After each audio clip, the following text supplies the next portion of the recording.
Meu nome é William, eu sou um trabalhador do Centro Espírita Seara do Mestre. Estou aqui a convite dos amigos para a gente conversar um pouquinho sobre a doutrina, sobre os ensinamentos do Cristo, tá?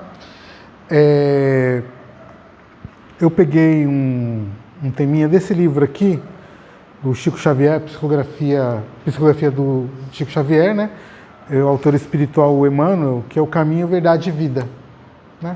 Ele tem várias liçõezinhas, a gente coloca no diminutivo porque são muito bonitas, tá?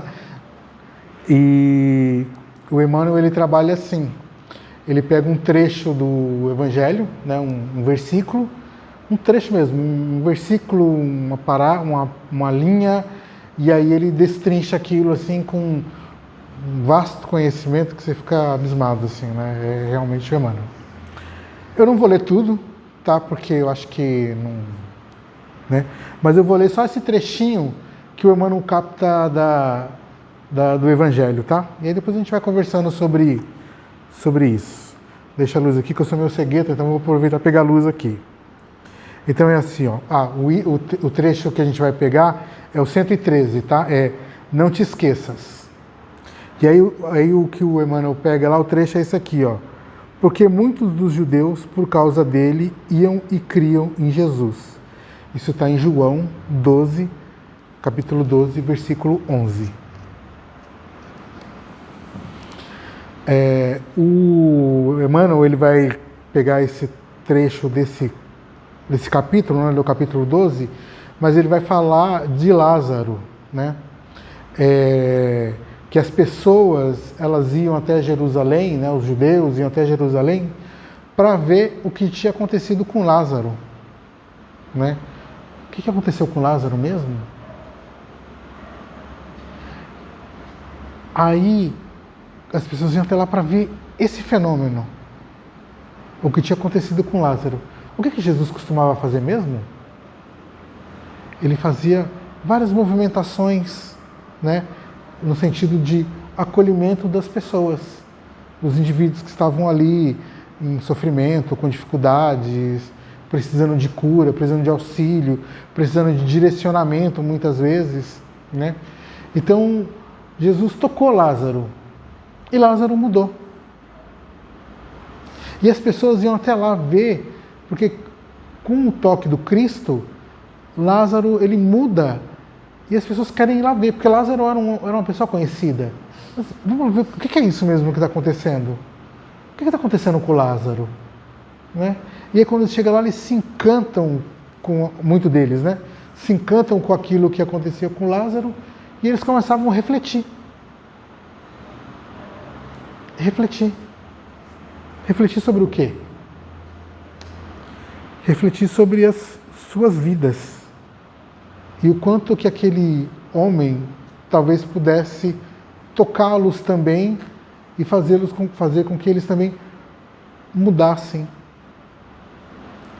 Quando a gente pensa em Jesus, né, obviamente, principalmente nesse momento, a primeira coisa que vem na nossa cabeça é a cura.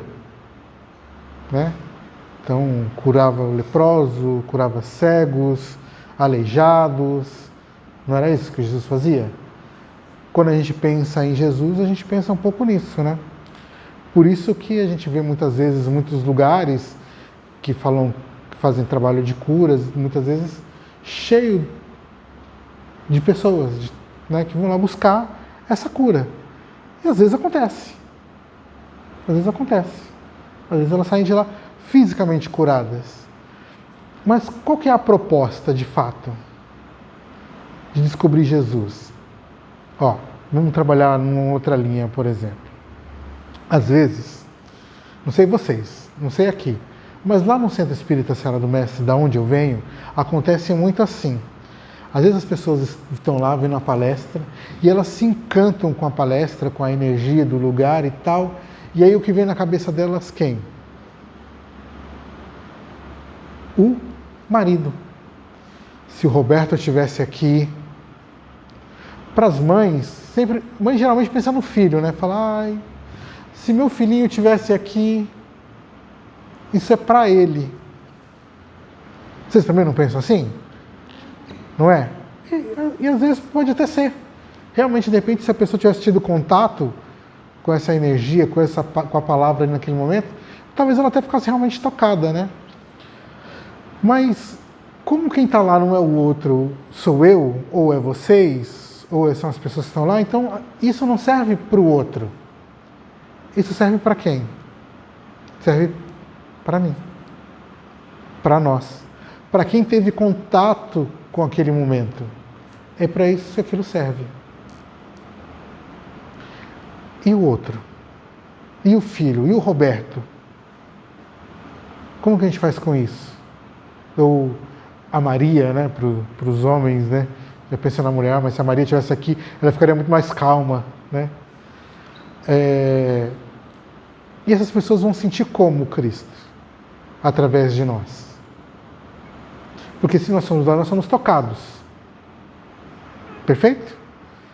A gente pode chegar nesse entendimento que de alguma forma a gente foi tocado, a gente ouviu, a gente refletiu, a gente pensou.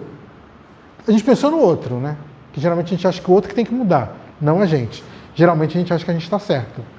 Mas se a gente conseguir refletir nesse contexto, a gente vai conseguir trazer mudanças para dentro de nós que vai refletir no outro. E como que é isso, William? Como que isso acontece? Então, se a gente vai lá, tem contato com Cristo, e o Cristo propõe para a gente que nós sejamos mais pacientes, nós nos tornamos mais pacientes. Se sugere que a gente tem que ser mais caridosos, a gente procura ser mais caridosos. Então, a gente começa a mudar o comportamento. Aí o outro vai começar a falar assim, ué, mas a Luísa não era assim. É Luísa, né? Mas a Luísa não era assim. Nossa, você viu? Eu falei tal coisa para a Luísa, ela não me respondeu. Ela não me deu aquela patada, porque o outro que agride a gente, né? A gente não agride, a gente é sempre vítima.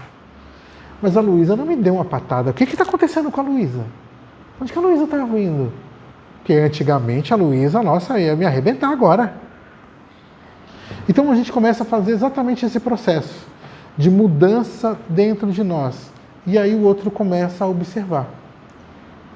O outro vai aceitar? Logo de cara? Assim, fala, a Luísa virou santa. Santa Luísa. É exatamente isso. De forma irônica, isso vai acontecer, porque o outro não vai aceitar. Porque ele está acostumado, muitas vezes, com a gente agindo com a mesma agressividade que o outro chega na gente. Então, ele vai... Muitas vezes o outro vai te testar. Vai te testar, vai te buscar, vai te fazer... Não, a Luísa não é assim, não. Luísa não é assim, não. E aí vai ficar lá, alfinetando. E pode ser que em alguns momentos, nesse processo, a gente caia nas alfinetadas.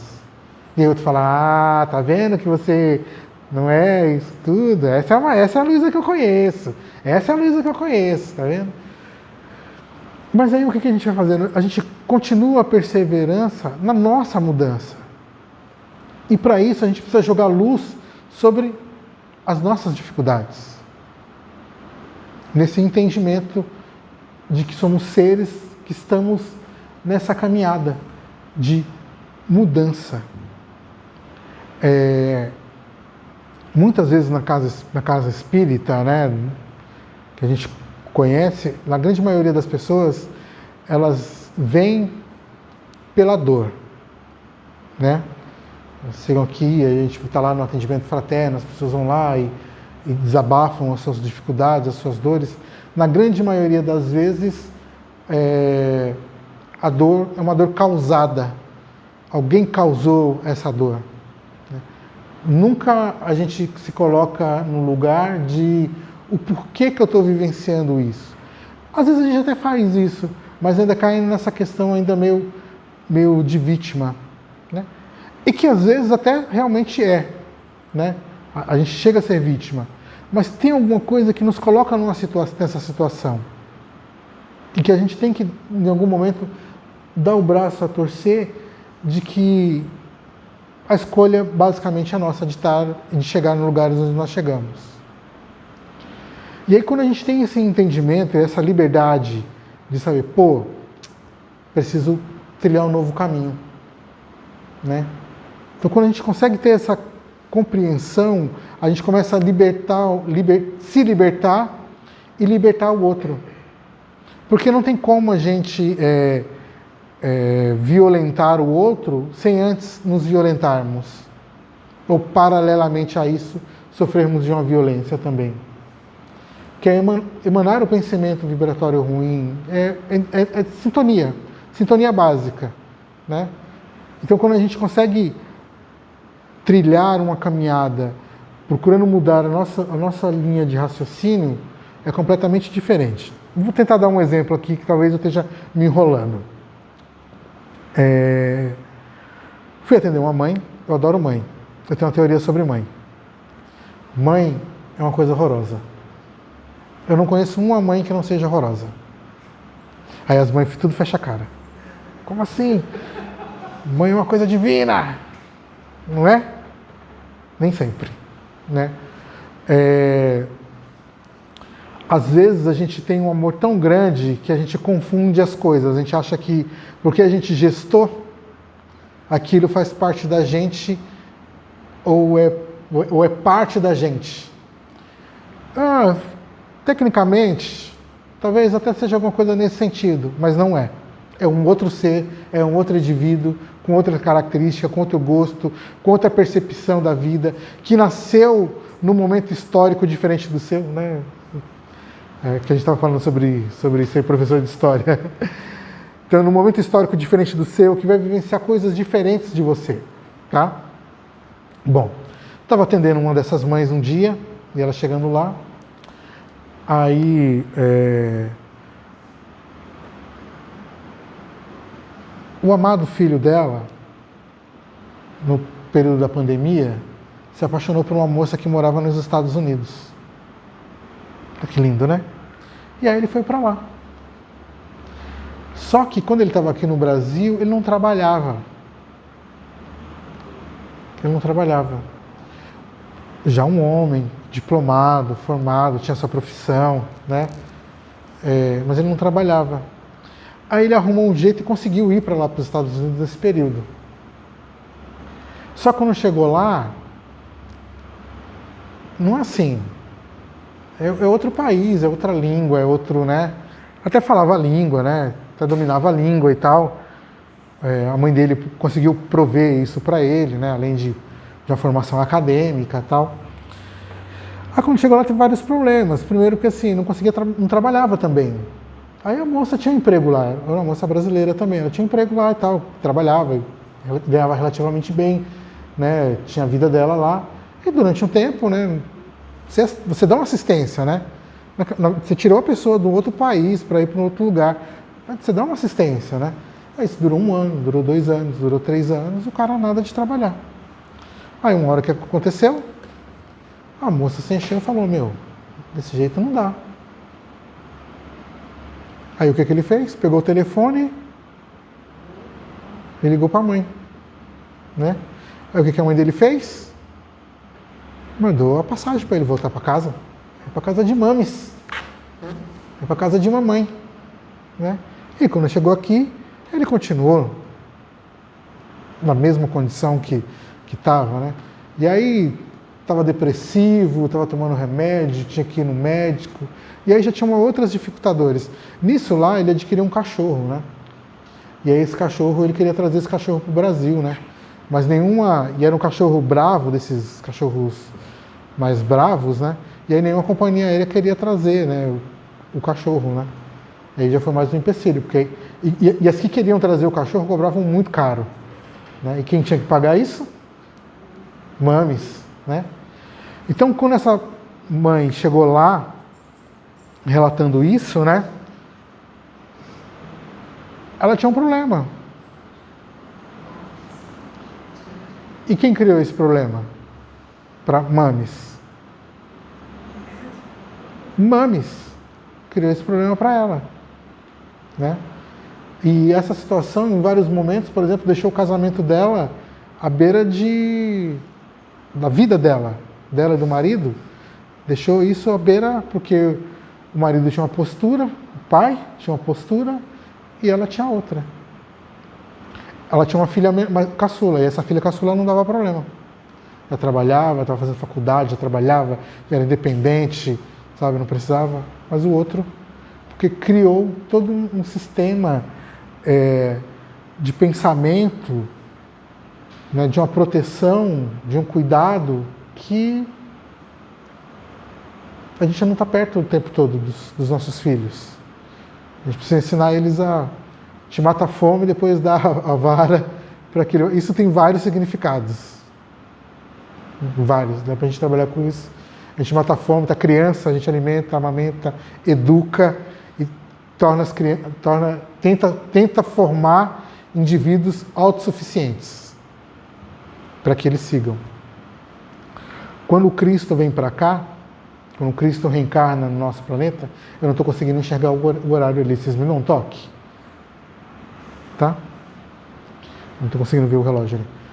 Então, quando a gente vem para cá, quando o Cristo vem para cá, para esse planeta, ele vem exatamente para fazer exatamente isso. Ele fala, olha, qual que é o trabalho que o Cristo vem aqui? Ele nem precisava ter passado por isso, mas ele vem aqui num exercício maior de caridade. Vou trabalhar com essa analogia, tá? Isso é uma analogia, pessoal da internet. O Cristo sai lá do seu palacete, sai lá do seu escritório carpetado, com ar-condicionado, e vem para cá mostrar para a gente que as dificuldades que nós passamos são passageiras. E que a gente pode usar e observar o contexto do outro que vivenciou aquilo para poder nos melhorar. Como que o outro lidou? Como que aconteceu? Como que fez?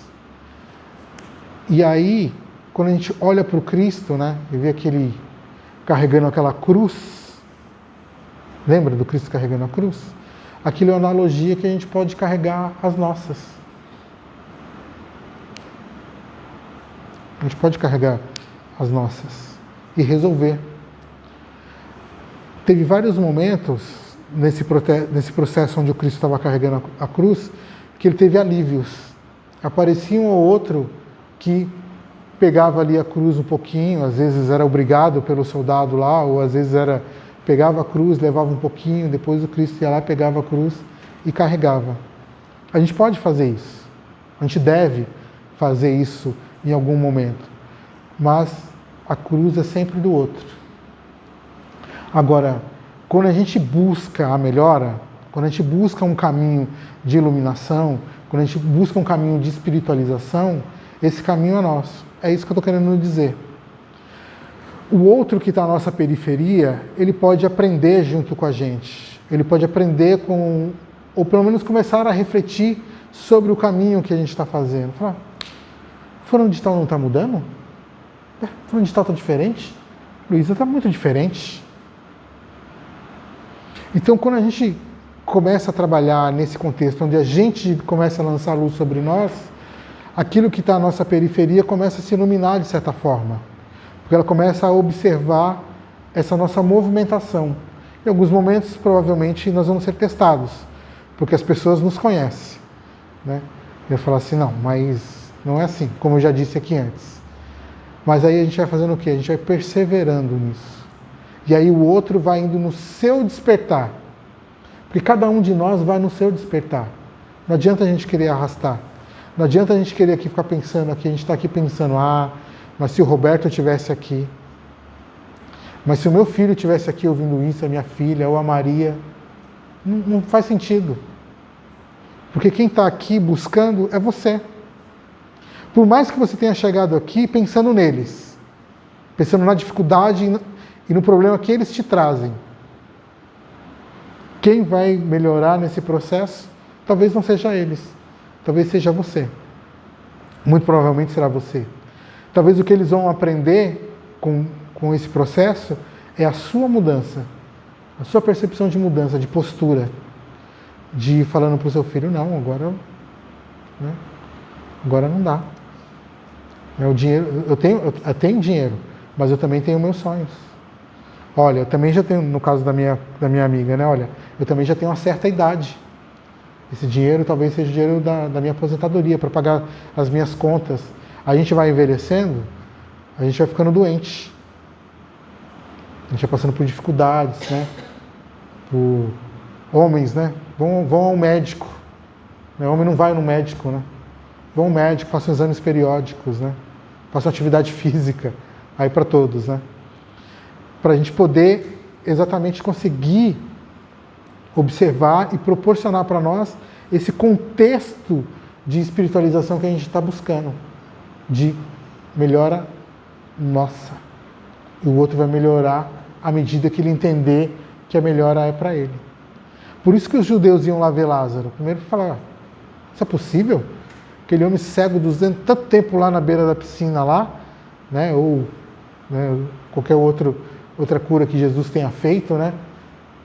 Como é que se dá isso? Não é possível. Quando você vai lá, você se choca com aquela mudança e fala, não é possível. A primeiro momento você entra em negação, que é o que acontece com as pessoas do nosso lado. Elas entram em negação. Não é possível. Não é fulano que está assim. E aí elas vão ali te questionando para ver se realmente você muda. E aí a perseverança nisso que vai nos levar a esse caminho de espiritualização. Eu acho que assim, para nós aqui que estamos numa casa espírita, eu imagino que a grande maioria de nós acredita na vida após a morte, é em nos entendermos que nós somos seres espirituais. E que essa aqui é uma encarnação das diversas encarnações que nós já tivemos neste planeta. Só nesse planeta, tá?